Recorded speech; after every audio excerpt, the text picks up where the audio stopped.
Well, my lord, if you must have the account in quiet prose, thus it was.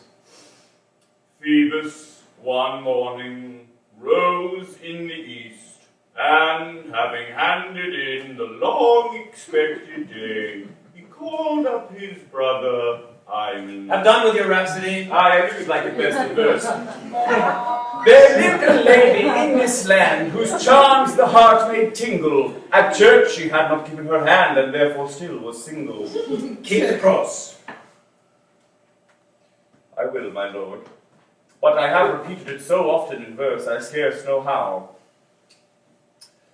Count Cassel wooed this maid so rare, and in her eye found grace.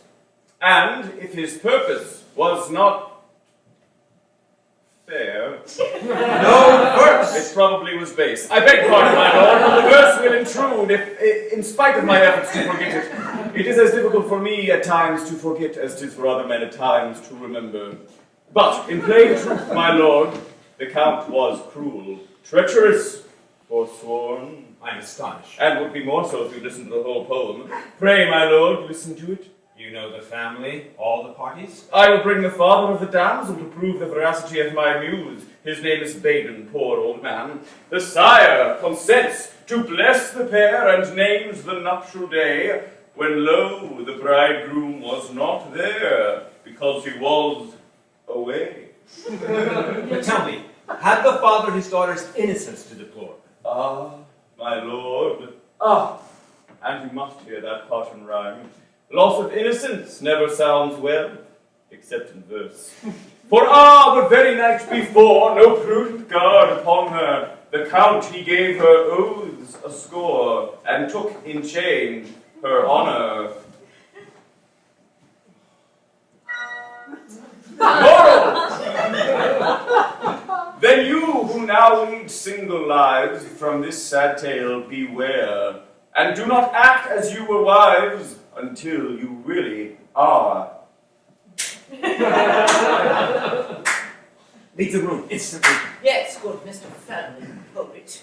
Leave the room and take your daughters with you. Don't affront my poem, Your Honor, for I am indebted to you for the plot. Now he gave her oaths a score, and took in change her honor. Count, you see me agitated. What can be the cause? I'll not leave you in doubt a moment.